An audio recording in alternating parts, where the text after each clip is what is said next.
사람과 사람을 이어주는 가장 강력한 방법은 무엇일까요? 역사적으로 이에 관한 질문의 답을 추적해보면 오늘날과 같은 인터넷을 기반으로 한 통신체제가 확립되기 이전에는 직접 사람을 찾아가거나 또는 맞이하는 것이라는 걸 우리는 금방 알 수 있습니다. 그렇기 때문에 자연스레 이들을 나르는 운송수단, 즉 탈 것의 발달이 이와 같은 문명을 만들어주는 좋은 매개원이 되었을 것입니다. 역사적으로 교통수단의 발달이 가장 눈부셨던 순간은 역시 산업혁명이라고 말할 수 있을 것입니다. 이 혁명 이전과 이후로 인간은 동력을 얻어낼 수 있는 방법을 획기적으로 개선할 수 있었고, 이를 활용하여 기존의 탈 것들을 개량했습니다. 사람이 직접 끌고 다녔던 수레는 이제 불을 동력으로 달리는 증기기관차가 대신하게 되었으며, 바다에서 힘겹게 노를 저어야만 나아갈 수 있는 배들 또한 증기를 활용해 앞으로 나아갈 수 있게 되었죠. 눈부신 문명의 발달, 그리고 운송수단의 발달과 함께 자연스레 이들이 지나다닐 수 있는 도로도 점차적으로 늘어나게 되었죠. 급진적으로 외래의 문명을 받아들이며 빠른 성장을 이뤄냈던 우리나라의 경우에도 예외는 아니라고 할 수 있습니다. 점차적으로 자동차를 지닌 세대들은 늘어나고 도시 문명이 활성화됨에 따라 이들이 다닐 도로들은 점점 늘어나야만 했죠. 하지만 우리나라는 국토 면적의 대부분이 산지로 이루어져 있어서 이들 사이로 도로를 설치하기 위해서는 지형의 일부를 깎아서 그 집안 위에 도로를 설치해야 했습니다. 그렇기 때문에 우리나라의 도로에서는 이러한 형태의 사면을 쉽게 찾아볼 수 있는 것이고, 또 이러한 표지판도 함께 찾아볼 수 있는 것이죠. 산사 때는 많이 들어보셨을 거예요. 많이 산사 들어봤죠. 때. 예. 산을 깎아서 도로를 건설하다 보면 그 사면이 비가 많이 오게 되면 이렇게 무너지는 것을 우리는 사면 붕괴 이렇게 얘기합니다. 어렸을 적 저는 이런 곳을 지나다닐 때면 혹시나 이 사면이 무너지는 것은 아닐까 하는 섬뜩한 생각을 떠올리곤 했었습니다. 그런데 사실 이렇게 사면이 무너지는 사고는 실제로 종종 일어나고 있는 재해입니다. 비교적 최근의 사례를 꼽아보자면 지난 2020년 9월에는 태풍 하이선의 영향 때문에 경상남도에 위치한 몇몇 안반 사면이 무너져 내리는 재해가 일어났죠. 이렇게 되면 도로가 막히는 것은 물론 심한 경우에는 도로가 파손되어 교통이 원활하게 이루어질 수 없다는 문제가 발생하게 됩니다. 그렇기 때문에 이 안반 사면이 붕괴되지 않도록 사면을 지속적으로 유지하고 관리하는 일이 정말 중요할 것입니다. 두 가지 측면에서 볼 수 있어요. 함수비가 올라가면 네. 무너질 가능성이 있다라고 하는 광역적으로 예보를 하는 그런 센서가 있는 반면, 함수비라고 하는 거는 비가 많이 왔을 때 흙 속에 물이 얼마나 많이 이제 있느냐 하는 거죠. 그러니까 함수비네요. 그렇죠, 말 그대로 그렇죠. 물이 얼만큼 적재되어 있는지에 대한 비율 뭐 이런 거. 네. 아, 네. 넓은 지역은 정확하게 예측하기가 굉장히 힘들죠. 센서도 많이 배치를 해야 되고 하니까. 그래야 될 것 같아요. 네. 그 산사태 산지 쪽, 그러니까 네. 산림청 쪽 이쪽은 좀 광역적으로 예보하는 편이고, 네. 안반사면 같은 경우는 이제 지역도 좁고 하기 때문에 거기는 정확하게 예보하는, 예측하는 그런 시스템이 필요하거든요. 네. 그런 데는 정확한 센서가 필요해요. 정확한 센서. 그러나 이를 실질적으로 유지, 그리고 관리한다는 것은 그리 쉬운 일이 아닐 것입니다. 이것을 관리한다는 것은 이들이 언제 무너질지 미리 예측할 수 있어야 된다는 것을 의미할 텐데, 사면이 언제 어떻게 무너질지에 대한 예측을 한다는 것은 그동안의 기술로는 대단히 어려웠던 일이기 때문이죠. 그러나 4차 산업혁명의 핵심 기술들 중 하나인 IoT, 즉 사물 인터넷을 활용해 사면의 붕괴를 미리 진단하고 모니터링하면 물론 예해 경보까지 할 수 있도록 돕는 시스템을 개발하고 있다는 이야기를 과학기는 접할 수 있었고, 이에 관한 내용을 보다 자세하게 알아보기 위해 관련 연구를 진행하고 계시는 전문가분들을 만나뵈었습니다. 들고 계신 이게 예, 맞습니다. SCS군요. 예, 맞습니다. 이 긴 봉에는 네. 스트레인 게이지가 한 쌍 여기 들어가 있거든요. 스트레인 게이지요. 예, 예. 그래서 얘가 이제 힘을 받거나 변이가 발생을 하면 미세하게 이제 저항값이 바뀌면서 측정되는 전압값이 바뀝니다. 이 봉을 예. 땅에 심는 거군요. 예, 그렇습니다. 이 봉을 사면에 거의 수직으로 3m에서 5m, 8m까지 이제 심게 됩니다. 굉장히 기네요. 지금 이렇게 봐서 이거는 한 이거는 샘플로 한 1.5m짜리 저희가 시연하기 쉽게 준비를 한 거고요. 1.5m가 이렇게 길구나. 1.5m도 이렇게 긴데 한 10m, 3m, 5m면 엄청 길겠어요. 예, 그렇죠. 얘가 휘면 이 표면에 붙여있는 스트레인 게이지에 네. 미세한 도선들의 길이가 늘어나요. 길이가 늘어나요? 예, 길이가 늘어나거나 줄어들게 돼요. 아, 지금 여기에 그럼 도선이 깔려 있는 거예요? 아니요, 여기에만. 여기에만 깔려 있어요? 예, 요렇게. 아, 그렇구나. 개의 도선의 길이가 변하고. 예, 예.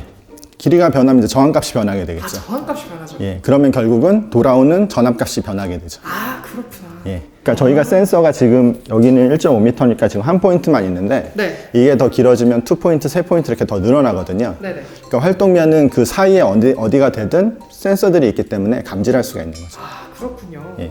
예를 들면 지금 네. 저쪽 끝이 지금 고정되어 있는 거 요 중간에 힘이 발생한다라고 치면 네. 그렇게 휘겠네요. 이렇게 휘김이 발생하죠.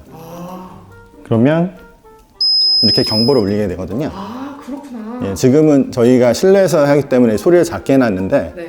실제 굉장히 밖에서는 예, 소리를 더 크게 할 수 있고 더 원하는 경우에는 방수 시스템이랑 연결해가지고 네. 더 큰 확성기나 이런 걸로 주민들한테 경보도 때릴 수가 있죠. 그리고 이렇게 되면 네. 이쪽에 보시면 알겠지만 네. 서버에 이렇게 메시지가 나옵니다. 알림 해가지고 아, 그러네요. 예, 데이터는 계속 서버에 실시간으로 저장이 되고 있고요. 네. 아, 테스트 그룹 데모 킷이니까 이게 지금 예, 테스트 예. 그룹이고 예, 데모 맞습니다. 킷이니까. 예, 맞습니다.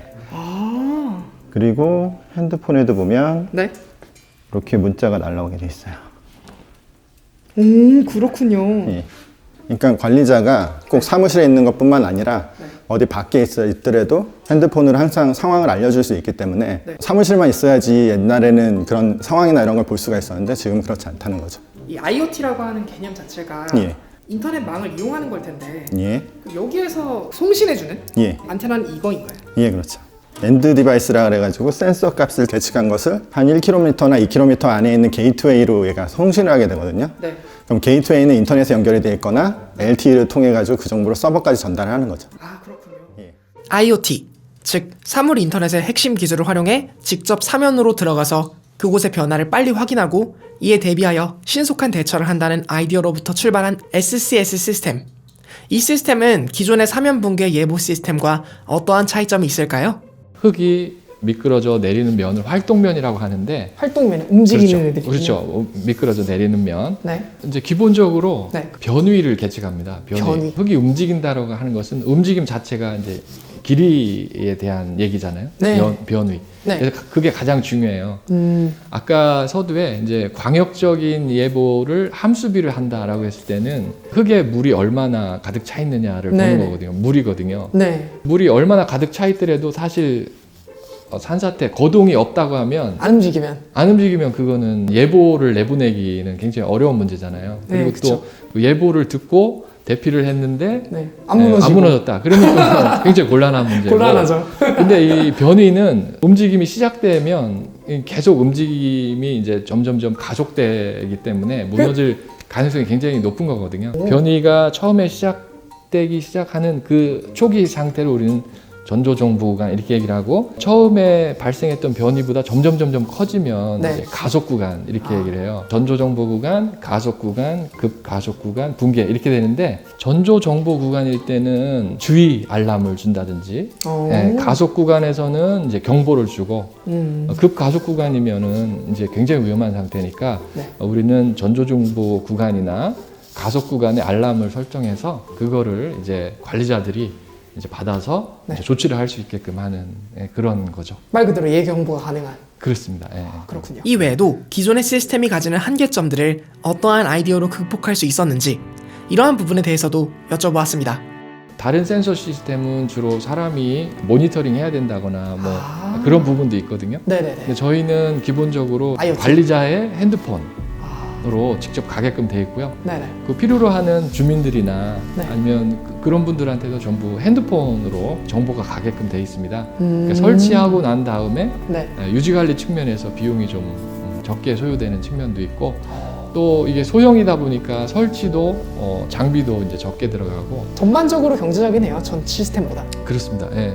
그리고 가장 중요한 것은 이제 정확성이에요. 활동면에 이게 센서가 깊게 다가가거든요. 네. 사면이 무너지게 되면 그 활동면이 지표면부터 뭐 3m부터 5m, 뭐 8m 이렇게 거기에 이제 활동면이 생기고 네. 그 위에 있는 흙이 무너지는 건데 네. 그 활동면에 가깝게 다가가서 거기서부터 계측이 이제 시작되니까 네. 아주 미수한 변이도 이제 잡아낼 수가 있거든요. 아, 그렇군요. 네, 그래서 정확하고 또 경제적이고 뭐 시공도 쉽고 유지 관리도 편하고 여러 가지 장점이 있습니다. 아, 그렇군요. 오늘 좋은 말씀 감사합니다. 네, 감사합니다. 기존의 시스템이 가지고 있는 단점들을 면밀히 살펴보고 오늘날의 저렴한 센서의 가격과 광역적으로 가능해진 인터넷 인프라를 접목하여 만든 사면 붕괴 예경보 시스템의 핵심인 SCS 센서. 많은 사람들은 이제 이 센서를 활용하여 기존에는 잡아내지 못했던 사면의 붕괴 위험을 빠르게 대처할 수 있게 된 것에 주목할 것입니다. 그러나 저는 이번 인터뷰를 통해 다시 한번 공학, 즉 공업적인 생산에 응용하여 생산력과 생산품의 성능을 향상, 발전시키기 위한 과학기술의 체계적인 학문이라는 의미의 그 단어를 다시 한번 생각해보게 되는 즐거운 시간이었습니다. 오늘날의 과학기술을 활용해 기존에 하지 못했던 새로운 시도로 다양한 편의를 가져오고자 하는 한 걸음으로부터 우리 삶의 혁신은 조금씩 우리의 곁으로 다가오고 있는 것이 아닐까요? 그동안 알기 힘들었던 사면의 붕괴를 예보할 수 있게 만들어준 SCS 시스템처럼 말입니다. 과학국이었습니다. 감사합니다.